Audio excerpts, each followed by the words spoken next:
류큐 왕국 역사에서 정말 뭐랄까 가장 파격적인 정권 교체 사건을 하나 꼽으라면 바로 이걸 텐데요. 농민이 왕이 된 이야기, 정말 믿기 힘든 실화죠? 지금부터 한번 제대로 파헤쳐 보겠습니다. 여러분, 이게 가능하다고 생각하세요? 농민이 왕이 된다는 거요. 혈통이 거의 모든 것을 결정하던 그 시대에 말이죠. 이건 뭐 상상조차 하기 힘든 일인데, 그런데요, 이게 실제로 일어났습니다.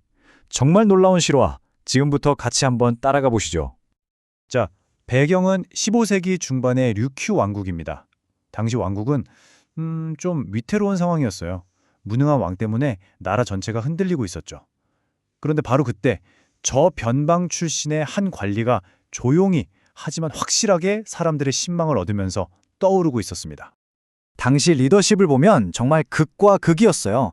한쪽에는 쇼토크 왕이 있었습니다. 이 사람은 뭐 가진 거라곤 왕실 혈통뿐이었죠. 이걸 믿고 무모한 전쟁을 벌이고 사치를 부려서 국고를 그냥 탕진해버립니다. 그런데 다른 한쪽에는 가네마르라는 관리가 있었어요. 이 사람은 농민 출신이었지만 정말 뛰어난 행정 능력으로 왕실 재정을 꼼꼼하게 관리하면서 차곡차곡 신뢰를 쌓아 올리고 있었던 거죠. 가네마루. 네, 이 이름이 바로 오늘 이야기의 주인공입니다. 그는 류큐 본섬에서도 북쪽에 있는 작은 섬, 이제나 섬의 아주 평범한 농민의 아들이었어요. 그러니까 왕족과는 정말 아무런 연결고리가 없었던 거죠. 순전히 자신의 성실함과 능력 하나만으로 중앙 정치 부대까지 올라온 그런 인물입니다. 쇼토쿠 왕이 다스리던 시절의 왕국은 한마디로 총체적 난국이었습니다. 무리한 전쟁 때문에 재정은 완전히 바닥이 났고요. 경험 많은 원로 대신들은 왕의 폭정을 견디다 못해 하나둘씩 떠나버렸죠. 그러니 관료 사회는 당연히 불만으로 가득 찰 수밖에 없죠. 왕국 전체가 어떤 커다란 변화를 간절히 바라고 있는 그런 상황이었습니다. 바로 그때 정말 역사의 물줄기를 확 바꿔버리는 결정적인 순간이 찾아옵니다. 왕이 갑자기 죽으면서 거대한 권력의 공백이 생긴 거예요. 이제 류큐의 지도자들은 이전에는 한 번도 해본 적 없는 그런 선택의 기로에 놓이게 된 거죠. 1469년, 바로 이해였습니다. 쇼토쿠 왕이 갑자기 세상을 떠납니다.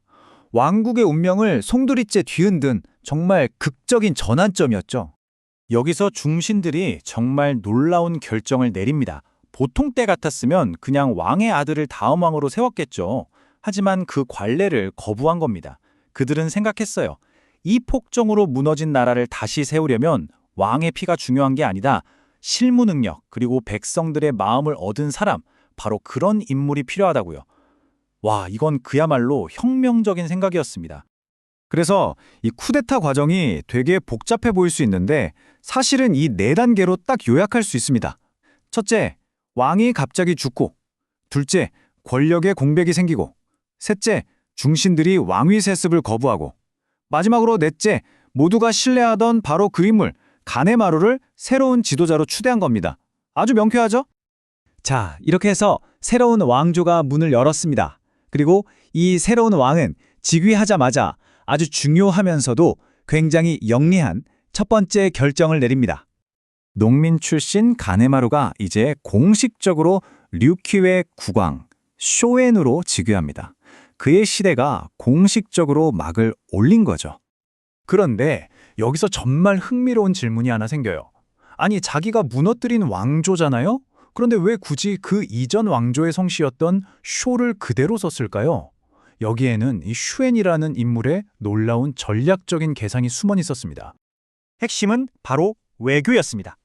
당시 류큐에게 가장 중요한 파트너는 명나라였거든요. 그런데 만약 왕조가 완전히 바뀌었습니다라고 보고하면 명나라와의 책봉 관계가 끊어질 수도 있는 아주 큰 위험이 있었어요. 그래서 슈에는 쇼라는 성씨를 그대로 씀으로써 이 정권 교체가 무슨 혁명이 아니라 그냥 왕위가 계승된 것처럼 보이게 만든 거죠. 국제관계의 안정을 꾀한 정말 영리한 한 수였습니다. 자, 그렇다면 이 농민 출신 왕 쇼엔은 과연 류큐 왕궁에 어떤 유산을 남겼을까요?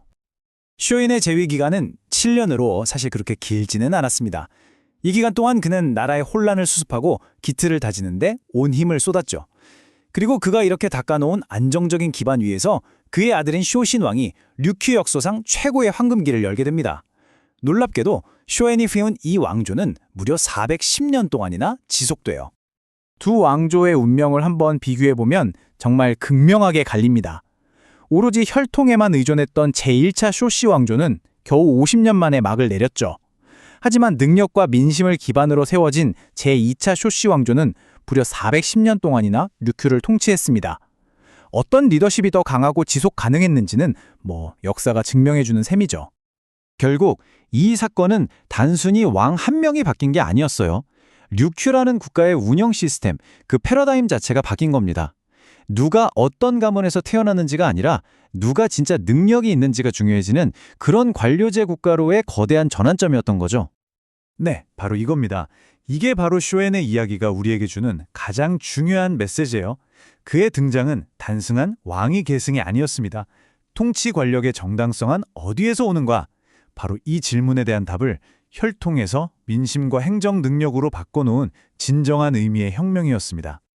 15세기 류큐 왕국의 이 이야기는 시대를 뛰어넘어 오늘날 우리에게도 여전히 아주 중요한 질문을 던지고 있습니다. 진정으로 한 지도자에게 다스릴 자격을 주는 것은 무엇일까요? 타고난 혈통일까요? 아니면 증명된 능력일까요? 혹은 국민들의 지지일까요? 여러분의 생각은 어떠신가요?